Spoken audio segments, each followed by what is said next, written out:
Doctor, let's recap. Our patient is a 45-year-old female who manifests fatigue, chest discomfort, and shortness of breath. She has been diagnosed with a myocardial infarction accompanied by hypotension. Her past medical history includes hypertensive states, and she doesn't report any regularly prescribed medications. We need to work fast to limit the area of myocardial ischemia and prevent further tissue damage. Very good. Thank you, nurse. Let's go inside. Hi, Chien. I just spoke with your doctor and he has prescribed norepinephrine 0.5 micrograms per kilogram per minute intravenously with an upkeep infusion based on your blood pressure response. The maintenance infusion will be around 4 micrograms per minute. Due to your previous history of hypertensive states, we won't raise your blood pressure more than 40 milligrams of mercury above your existing systolic blood pressure. Before I administer norepinephrine intravenously, I just want to make sure that you are familiar with it and how it works. Well, I'm not a nurse. Can you explain to me quickly? Sure. Norepinephrine is an adrenergic agonist that activates alpha-1, alpha-2, and beta-1 receptors. It is used to increase your blood pressure and stimulate your heart. Well, would I experience any side effects? Commonly reported side effects include headache and nausea. Additional side effects that we will monitor for include tachydysrhythmias, angina, hypertension, and most important, necrosis if norepinephrine is extravasated. So what drug interaction should I be aware of when I'm prescribed norepinephrine? Norepinephrine should not be combined with beta blockers as it may amplify hypertension or block heart stimulation. Additionally, norepinephrine should not be combined with cyclopropane, doxapram, cardiac glycosides, or cocaine, as it may cause an increase in cardiac arrhythmias. Those are just a few drug interactions to look out for. Okay. Wow, I feel my blood pressure going up and my heart doesn't have to work that hard anymore. Thank you so much for your help. Good. Thank you.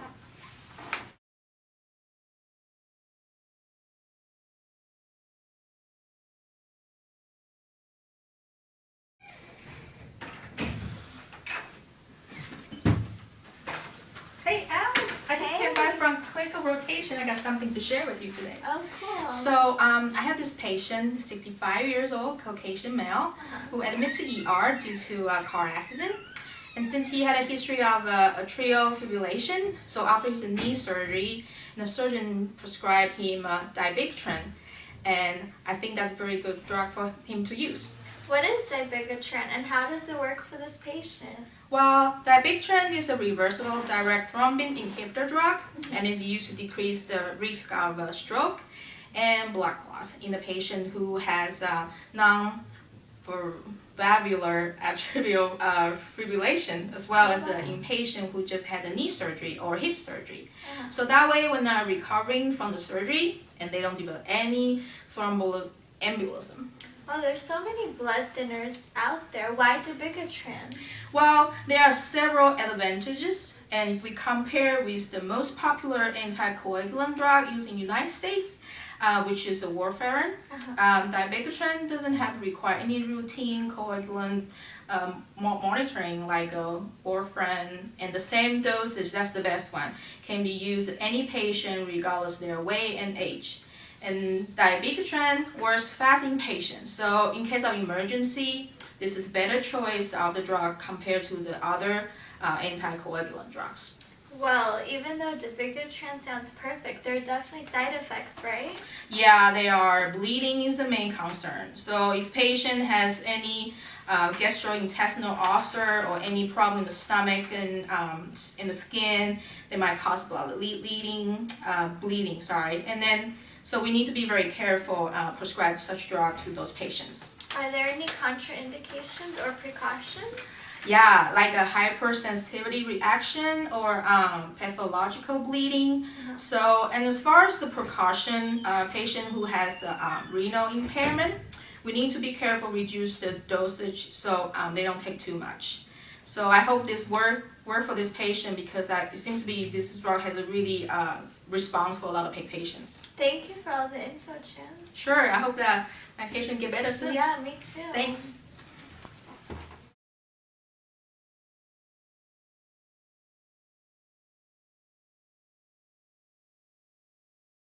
Ow! it feels like my chest is being crushed. When will the doctors tell me what's happening? Hello. Hello.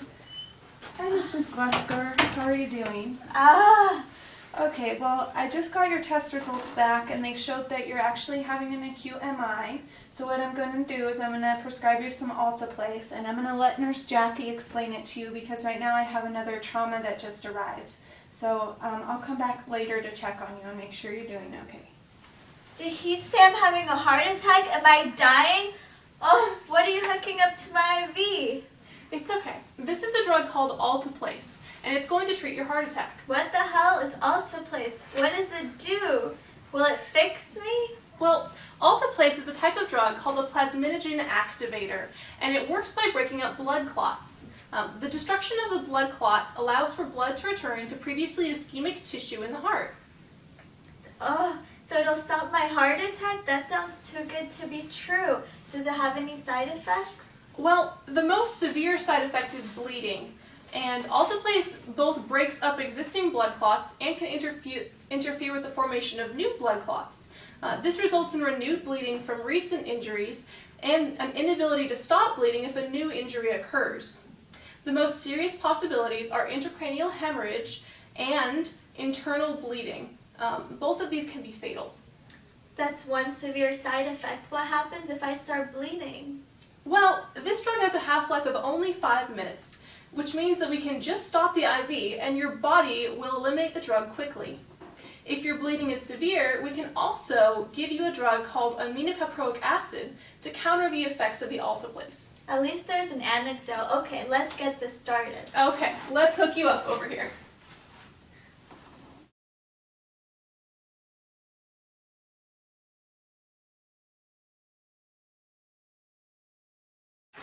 Hi, Mrs. Leng.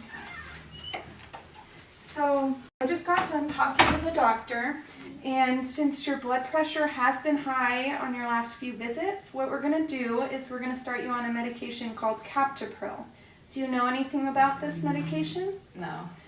Okay, well, Captopril is taken orally, and it's classified as an ACE inhibitor, which means that it prevents an enzyme called angiotensin 1 from being converted into angiotensin 2. And when angiotensin 2 production is inhibited, this causes dilation of your blood vessels and decreases vascular resistance. And this is good because it will decrease the workload of your heart and it will prevent any future complications that might occur. I see here that you're not pregnant, which is good because this medication shouldn't be taken if you're pregnant. And I also see that you're not taking any potassium supplements or potassium-sparing diuretics, which is also good because it's important that you don't take potassium supplements or medications that increase potassium levels with this medication because one of the side effects of Captopril is that it can increase potassium levels in your body, so you want to avoid any potassium supplements. Are you aware of any of the other side effects of this drug, or? No, I'm not. Can you please tell me? Sure. Well, the most common side effect that you should be aware of is a persistent dry cough, and it's very common in patients that take this medication. Also, sometimes Captopril will make your blood pressure drop on your first dose, but this is, it usually goes away after taking it for a little bit, so just give it a little bit of a chance to kick in. The doctor started you off with a low dose to try and prevent that drop in blood pressure as well. And another side effect that rarely occurs, but I do want you to be aware of, is something called angioedema, which is swelling of your tongue and throat. And you want to be aware of these signs and symptoms because angioedema is a life-threatening emergency and you should report it immediately to your doctor. Do you have any other questions about this medication? No, that's it. Thank you very much. No problem.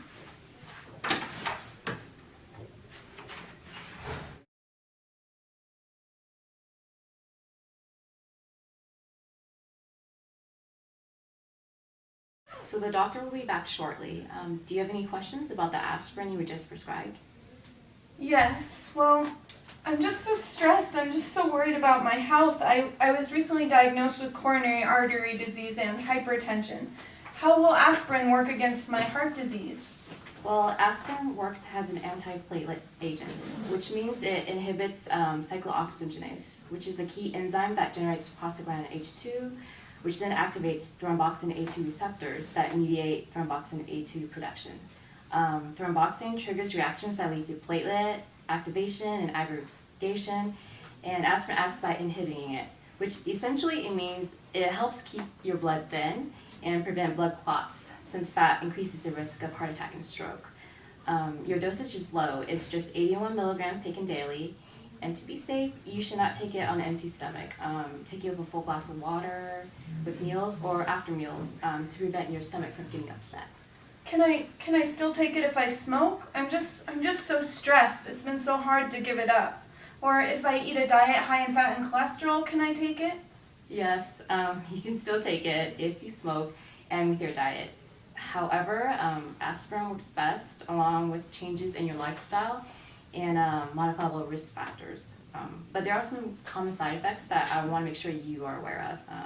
It may cause heartburn and upset stomach. It may make you feel like you're nauseous, like you might want to throw up. It may also cause nervousness or trouble sleeping. If these symptoms persist or worsen, you need to contact us. Also, and I don't want to alarm you because the following is really rare, but in some instances it might cause you to experience unusual bleeding, bruising, or coughing off of blood. This may be a sign of GI bleeding, which has an increased risk if you're taking aspirin in combination with non-steroidal anti-inflammatory drugs or oral anticoagulants. If this happens, you need to stop taking it immediately and call us. And just to let you know, some other adverse effects are allergic reactions, such as facial swelling, severe headache, or ringing in your ears. Are there any other concerns I can help you with? Don't think so. Thank you so much.